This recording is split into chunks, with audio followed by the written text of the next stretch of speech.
1 Part 3 Chapter name European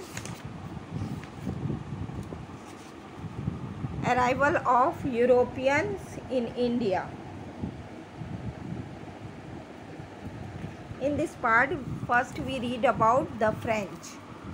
The French established the French East India Company in the year 1664 CE. They established factories in Surat, Machilipattam and Pondicherry. The head of French company was Joseph Farnacois Dupleix, who had the desire to expand the European rule in India. Thus, the French and the British stood in competition against each other to become the strongest European company. There were innumerable disputes and battles, and finally the British emerged as the winner. However, the French retained their control over the trading center of Puducherry, Mahe and Chandranagar.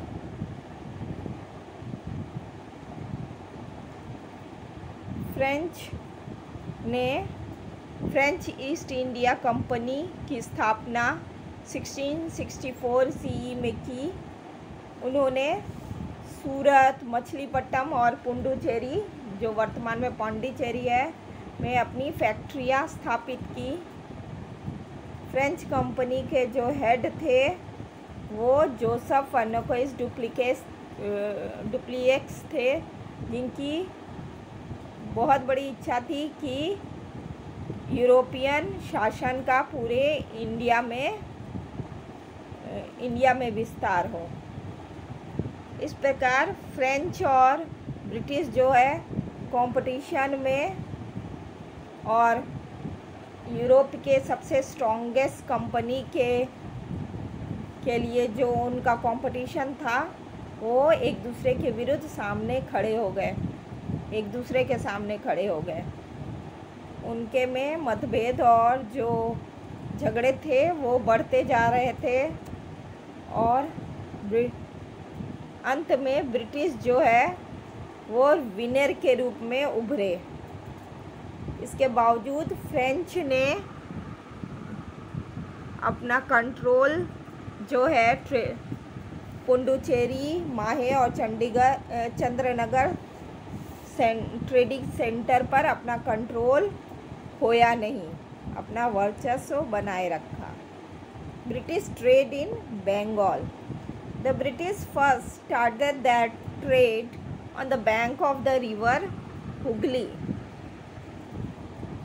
and established fort in the year 1651 CE. The forts were garrisoned for their protection of the factory and got the permission from the Mughal Emperor Aurangzeb to trade without paying taxes against an annual payment. British ने हुगली नदी के किनारे पहला trade व्यापार करना शुरू किया, और उन्होंने 1651 CE में वहाँ किला भी बनाया। किला का जो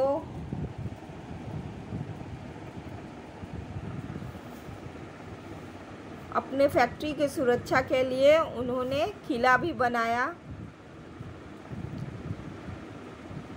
उन्होंने मुगल शासक औरंगजेब से इसी शर्त पर ट्रेड करने का परमिशन ले लिया कि वो टैक्स का पेमेंट एनुअल बेसिस पर करेंगे, वार्षिक आधार पर करेंगे।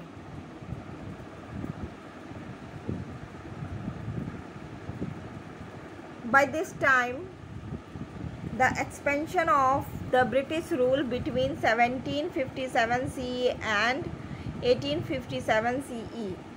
By this time, the East India Company was in a race to earn more and more money as per the order passed in Bengal. Only the company availed the benefit of tax-free trading However, many officers who were engaged in private trade did not pay the taxes as well. As a result, the income generated from the tax collection in Bengal reduced, which in turn was opposed by the Nawab of Bengal, Murshid Quli Khan. This dispute kept on recurring even during the time of Ali Vardi Khan. After Ali Vardi Khan, his son Sirajuddaulah took charge. He got involved into a major battle with the British. अब तक east India company जो लगा रही थी कि ज़्यादा से ज़्यादा पैसा कैसे कमाया जाए, जिस तरह से ऑर्डर हुआ कि बंगाल में कंपनी टैक्स फ्री ट्रेड का बेनिफिट, बंगाल में कंपनी को टैक्स फ्री ट्रेड का बेनिफिट मिलेगा, पर प्राइवेट ट्रेड ऑफिसर भी इस बेनिफिट का फ़ायदा उठाने लगे और उन्होंने भी टैक्स देना बंद कर दिया। इसका परिणाम स्वरूप ये हुआ कि टैक्स ऑफिसर बंगाल में जो टैक्स कलेक्शन से इनकम हो रहा था वो घटता गया, जिसका विरोध बंगाल के नवाब मुर्शिद अली खान ने किया। ये झगड़ा बढ़ता रहा अली वर्दी खान के समय में भी। अली वर्दी खान के बाद उनका बेटा सिराजुद्दौला ने कारभार संभाल लिया। फिर उन्होंने ब्रिटिश के साथ युद्ध आरंभ कर दिया।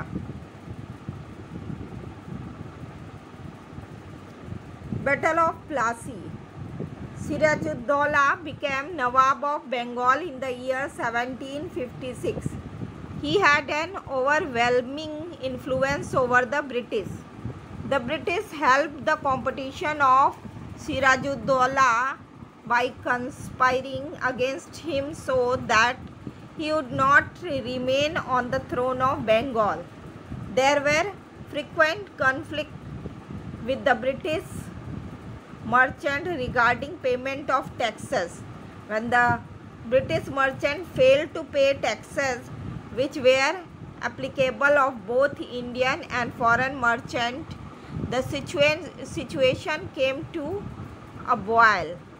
He ordered that the British should not fortify the factory, pay the taxes as per the rules and trade as per the terms and conditions.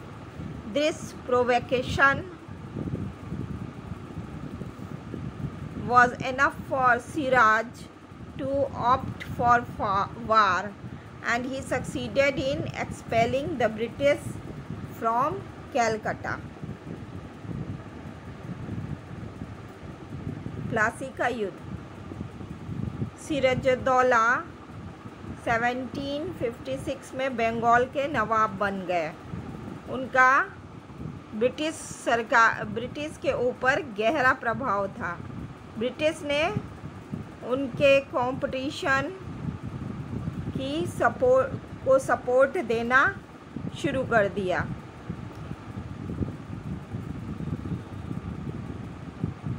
षड्यंत्र की उनके कॉम्पिटिटर से मिलकर षड्यंत्र की रचना करने लगे, जिससे सिराजुद्दौला को बंगाल के थ्रोन से हटाया जा सके।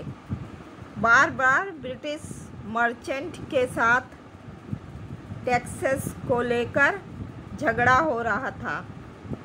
अब जबकि ब्रिटिश और इंडियन मर्चेंट दोनों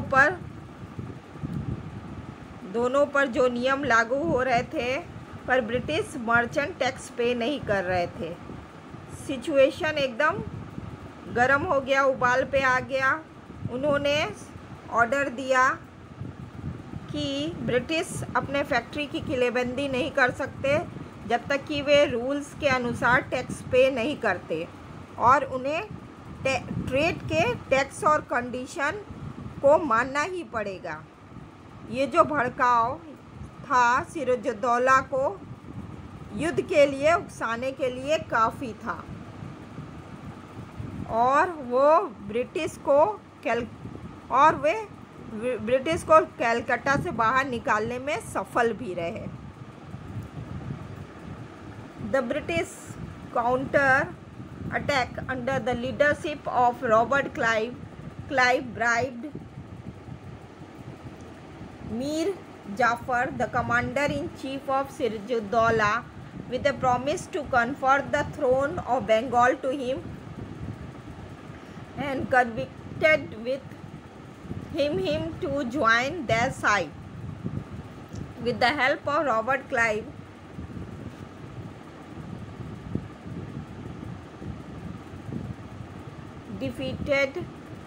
Robert Clive defeated and murdered Sirajuddaulah in the Battle of Plassey.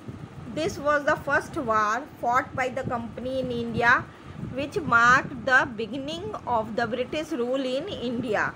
Thus, his war is considered to be a turning point in the history of India.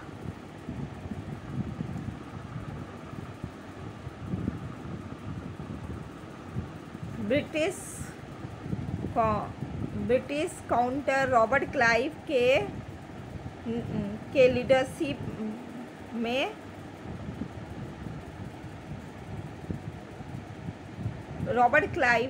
के लीडरशिप में ब्रिटिश ने attack कर दिया। Clive ने मीर जाफ़र, जो कि सिराजुद्दौला के चीफ कमांडर थे, उनको बहुत सा पैसा दिया और लालच दिया कि उसके बाद बंगाल का जो सिंहासन है वो उनको दे दिया जाएगा अगर वो उनके साइड से युद्ध में भाग लेंगे तो। उसकी सहायता से रॉबर्ट क्लाइव ने सिराजुद्दौला को हरा दिया और बैटल ऑफ प्लासी के युद्ध में उनको सिराजुद्दौला को मार दिया गया। इस प्रकार ये फर्स्ट युद्ध था जो कंपनी के द्वारा भारत में लड़ा गया था और जिसने इंडिया में ब्रिटिश रूल के शुरुआत की नींव रख दी। इस प्रकार ये जो युद्ध था वो भारत के इतिहास में ब्रिटिश के लिए एक टर्निंग पॉइंट साबित हुआ।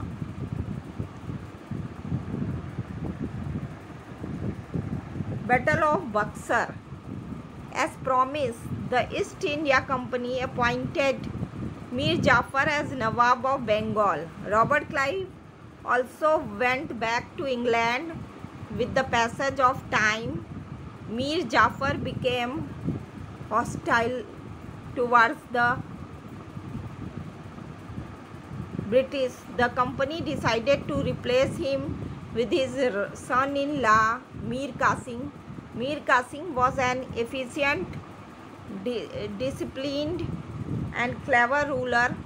The problem arose between Nawab and the company on account of non-payment of taxes, which ultimately brought through the forces face to face with each other.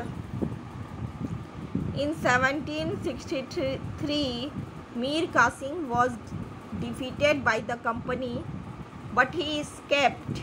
He recognized his army along with the forces of Nawab of Oudh, Shujauddaulah and Mughal Emperor Shah Alam II.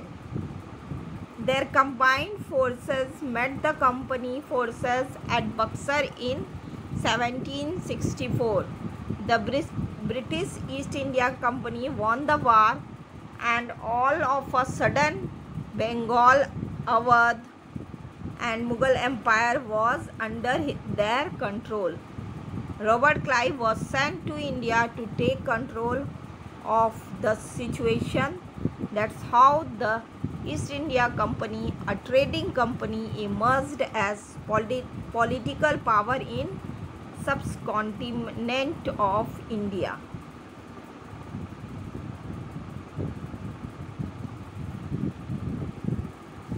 Battle of Buxar, जैसा कि बक्सर का युद्ध, जैसा कि east India company ने promise किया था मीर जाफ़र को बंगाल का नवाब बनाने का, तो उन्होंने मीर जाफ़र को बंगाल का नवाब बना दिया।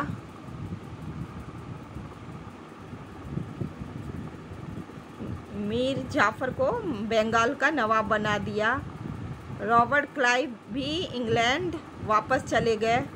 समय बीतने के साथ मीर जाफ़र का ब्रिटिश के साथ मोह भंग हो गया। ईस्ट इंडिया कंपनी ने उनके जगह उनके पोते मीर कासिम को शासक बना दिया। मीर कासिम बहुत ही काबिल, अनुशासित और होशियार रूलर थे।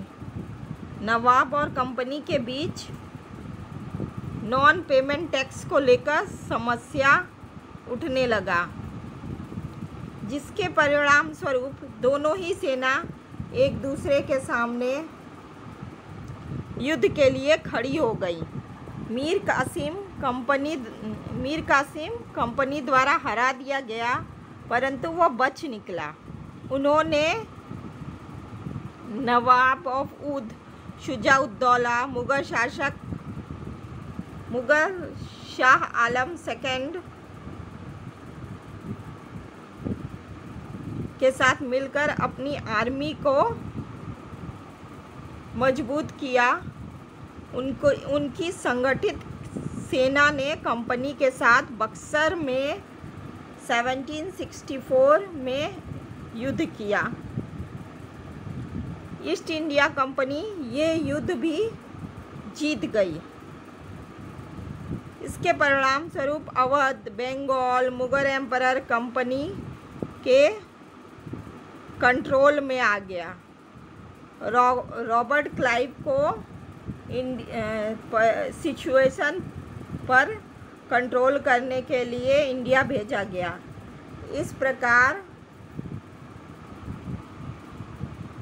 प्रकार ईस्ट इंडिया कंपनी, जो कि एक ट्रेडिंग कंपनी थी, वो उसके हाथ में इंडिया की पूरी राजनीतिक सत्ता हाथ में आ गई।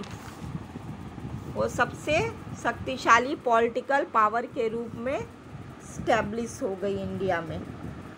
Thank you.